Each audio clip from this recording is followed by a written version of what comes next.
बैजू तू यहाँ? तेरा बाप यही कमरे में थोड़ी दूर पर बेहोश पड़ा है, जाग जाएगा। बैजू ने कमरे का दरवाजा खोलकर सुनैना को आजाद कर दिया। बैजू, लेकिन तू यहाँ क्यों आया? तू मुझसे मिलने नहीं आई तो सोचा मैं ही तुझसे मिल लूं। कल ही मैं शहर निकल रहा हूँ, पता नहीं फिर गांव कब वापस आऊं। ऐसा मत बोल बैजू, तुझे पता है बाबा मेरी शादी मदन से करवाने जा रहे हैं। क्या? उस जुआरी से? तेरा बाप है या दुश्मन? तू चल मेरे साथ। कहाँ? शहर और कहाँ? सुबह ही हम दोनों शहर की कचहरी में शादी करेंगे। सच में? कल ही हम शादी करेंगे? हाँ, जल्दी से अपना सामान बांध ले और तैयार हो जा। लेकिन बाबा को कौन देखेगा? मेरे सिवा उसको कोई नहीं है। एक बार शादी कर ले, फिर तुझे वापस गांव में ले आऊंगा बाबा से मिलाने।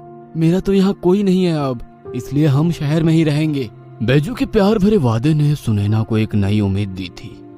अब वो उसके साथ एक नई जिंदगी बसर करने वाली थी। शादी के बाद मैं तुमसे मिलने आऊंगी बाबा, लेकिन अभी मुझे माफ कर देना। क्या देख रही है? चल। सबकी नजरों से दूर सुनैना घर से भाग गई। बैजू उसे शहर के एक लाउंज में लेकर आया था। ये कौन सी जगह है? होटल है। आज रात हम यहीं रहेंगे, कल सुबह होते ही मैं तुझे कचहरी ले जाऊंगा। लाउंज का मालिक उन दोनों की तरफ ही देखे जा रहा था। तू यहीं रुक, मैं कमरे की चाबी लेकर आता हूँ। ठीक है, जल्दी आना। क्या बात है सर जी, आज दूसरे माल के साथ? कौन है ये पटाखा? चुप कर, धीरे बोल वरना वो सुन लेगी। अरे आप बेफिक्र होकर जाइए, मैं कुछ देर बाद आपकी स्पेशल चाय भिजवाता हूँ। क्यों, ठीक है ना? हाँ ठीक है। लेकिन ये माल कहाँ जा रहा है सर जी, कलकत्ता या मुंबई? ये स्पेशल डिलीवरी है, बाद में बताऊंगा। सुनैना, चल आजा। क्या बात कर रहे थे तुम मुझसे? अरे कुछ नहीं, बस ऐसे ही मुझसे सवाल जवाब कर रहा था तुम्हारे बारे में। मैंने भी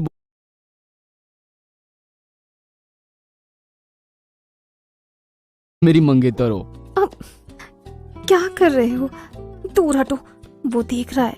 अरे डरो मत, ये शहर है, यहाँ पर ये कोई बड़ी बात नहीं है। वैसे भी जब मैं तुम्हारे साथ हूँ तो तुम्हें किसी बात की फिक्र करने की जरूरत नहीं है। कमरा थोड़ा छोटा मगर साफ सुथरा था। पता नहीं बाबा मेरी चिट्ठी पढ़ेगा भी या गुस्से से यूं ही फाड़ के फेंक देगा। तभी बैजू कमरे में चाय की 2 प्यालियां लेकर आया। गर्मा गर्म चाय, ये ले, जल्दी से पी ले वरना ठंडी हो जाएगी। कितना ध्यान रखते हो तुम मेरा। तुझसे इतना प्यार जो करता हूँ, अब जल्दी से पी ले। कैसी है? हाँ अच्छी है, तुम भी पियो ना। लेकिन चाय पीने के साथ ही सुनैना की आंखें धुंधलाने लगी थी। वो अपना होश खो रही थी। अब मुझे कुछ ठीक नहीं लग रहा। राणा जी प्रणाम। लड़की कहाँ है बैजू? लड़की तैयार है, आप रकम तो दीजिए। राणा ने उसे ऐसे गुस्से में घूरा जैसे कि उसे कच्चा ही चबा जाएगा। साले, तू राणा जी से ऐसे बात करेगा? अब लोग उनके ईमानदारी की मिसाल देते हैं गांव में। माफ कीजिए साहब, आइए मैं आपको उसके पास ले जाता हूँ।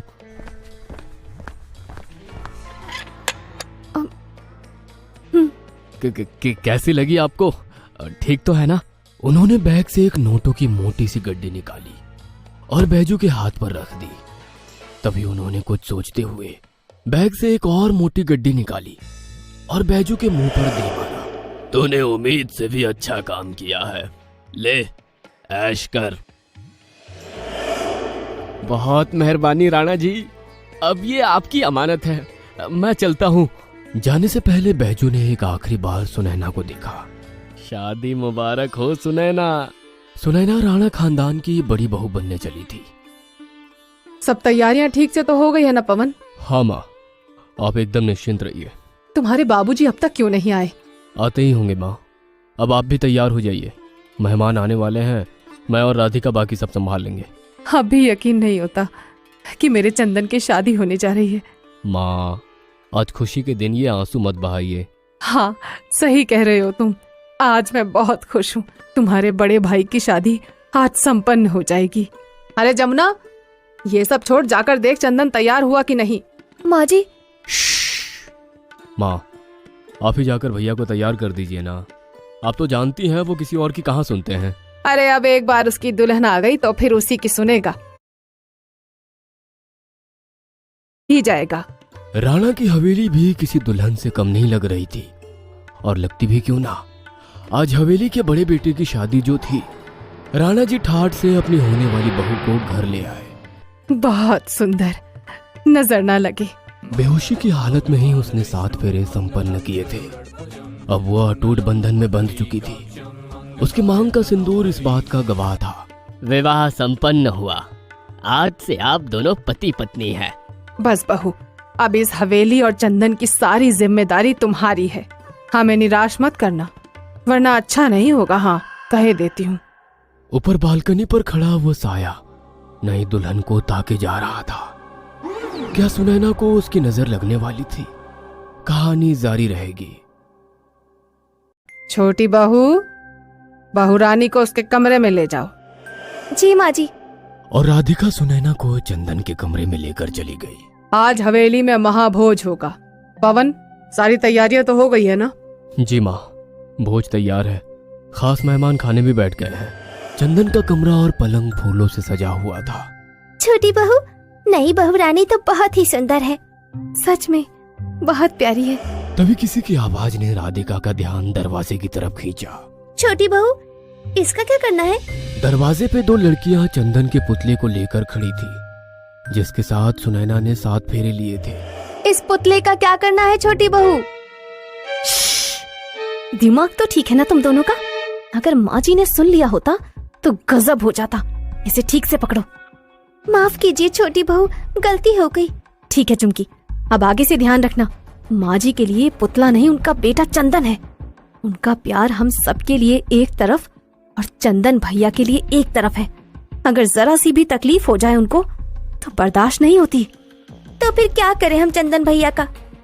करना क्या है, आज इनकी सुहाग रात है। इन्हें नई बहू के पास बिठा दो। आइए भैया, अपनी दुल्हन के पास बैठिए। सुनैना को धीरे धीरे होश आ रहा था। ये मेरा सर इतना भारी क्यों लग रहा है? अरे छोटी बहू, बड़ी बहू रानी को तो होश आ रहा है। अच्छा तो है, होश में आएंगे तभी तो हमसे जान पहचान बढ़ेगी, और अपने पति से भी, है ना आरती? सही कहा छोटी बहू। आज तो नई बहू रानी की सुहाग रात है। हमने इन्हें इतनी अच्छी तरह से सजाया है कि बिल्कुल गुड़िया की तरह लग रही है। सही कहा तूने, लेकिन इसकी किस्मत पर तरस आता है मुझे। बेचारी लड़की पता नहीं कैसे अपनी पूरी जिंदगी काटेगी इस हवेली में, इससे पहले कि। जी छोटी बहू। कमरे से निकलते ही राधिका ने दरवाजे को बाहर से बंद कर दिया। थोड़ी देर पहले कमरे में हंसी ठिठोली करने वाली राधिका के चेहरे पर ना जाने क्यों परेशानी के भाव थे। ना जाने कहां से आई है बेचारी, भूखी प्यासी है।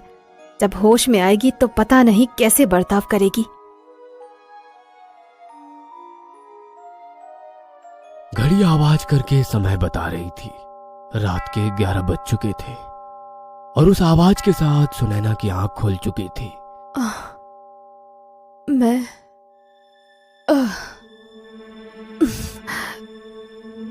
मैं कहाँ हूँ? हाँ, कहाँ हूँ मैं? मेरा सर, ऐसा लग रहा है जैसे मैं किसी लंबी नींद से जागी हूँ। ये सब क्या है? मैं दुल्हन के कपड़ों में, और ये मेरी मांग में सिंदूर। सुनैना हैरानी से अपने मांग का सिंदूर पोंछने लगी। ये मेरे साथ कैसा खेल हुआ है? मैं इस कमरे में क्या कर रही हूँ, और मैं यहाँ पहुंची कैसे? मैं तो होटल में बैजू के साथ थी। तभी सुनैना की नजर उस पुतले पर पड़ी जिसके साथ उसने 7 फेरे लिए थे। दूल्हे के लिबास में ये कैसा अजीब सा पुतला है? हे भगवान, ये सब क्या हो रहा है मेरे साथ? मुझे कुछ भी समझ नहीं आ रहा। कोई है, दरवाजा खोलो। भगवान के लिए दरवाजा खोल दो। मुझे यहाँ बंद क्यों रखा है? तुम कहाँ हो बैजू? देखो, तुम्हारी सुनैना मुसीबत में है। दरवाजा पीटते पीटते सुनैना के हाथ थक गए थे, पर कोई भी उसकी मदद को नहीं आया। हालांकि उसके चित्कार की आवाज राधिका के कानों तक पहुंच गई थी। बैजू, ये आवाज तो नई बहू के कमरे से आ रही है, मुझे देखना चाहिए। राधिका, कहाँ जा रही हो? जी, नई बहू के कमरे में। लगता है वो होश में आ गई है और जोर जोर से दरवाजा पीट रही है। मुझे उससे मिलकर उसे सब कुछ समझाना पड़ेगा। नहीं राधिका, तुम कहीं नहीं जाओगी। अगर किसी ने देख लिया तो अनर्थ हो जाएगा। मगर नई बहू डर रही होगी। तुम नई बहू की चिंता मत करो राधिका, वो अंदर ही ठीक है। कमरा बाहर से लॉक किया था ना तुमने? जी। तो फिर वो बिल्कुल सुरक्षित है। इस वक्त किसी का भी कमरे के अंदर जाना ठीक नहीं है। क्या करूं मैं? उसकी चीख पुकार को अनसुना कर दूं? बेचारी कितनी डरी हुई लग रही है। चाहकर भी कोई मदद नहीं कर सकती। कोई दरवाजा क्यों? ये कैसी जगह है? हताश होकर सुनैना सिसक कर रोने लगी थी। बहू, कुछ तो अजीब बात थी उस गुड्डे में। सुनैना को लग रहा था जैसे वो उसे ही घोरे जा रहा था। एक तो ये अजीब सा विशालकाय गुड्डा, पता नहीं इसे दूल्हे के लिबास में क्यों सजाया है। सुनैना ने गुस्से में उस गुड्डे को जोर से धकेल दिया। इसके चेहरे की अजीब सी मुस्कान, मुझे इससे चिढ़ हो रही है। ऐसा लगता है जैसे ये मुझ पर ही हंस रहा है। कुछ देर बाद सुनैना ने कमरे का दरवाजा लॉक कर लिया। किसी भी तरह मुझे आज की रात यहीं बितानी होगी। कल सुबह मैं यहाँ से निकलने की कोई ना कोई तरकीब ढूंढ ही निकालूंगी। पर मुझे याद क्यों नहीं आ रहा, होटल में चाय पीने के बाद से मेरे होश में आने तक मेरे साथ क्या हुआ? सवालों में उलझी सुनैना किसी तरह नींद के आगोश में जा पहुंची थी। वो गुड्डा अब भी जमीन पर ही पड़ा था, लेकिन उसकी नजर अब भी सुनैना पर ही टिकी हुई थी। धागे से बने उसके होठों से उस हंसी में एक कमी सी झलक रही थी, मानो वो सुनैना के रूखे बर्ताव से रूठ गया हो। न जाने क्यों, पर सुनैना को एक अजीब सा आभास हुआ, जैसे वो इस कमरे में अकेली नहीं थी। जो आ पहुंचा है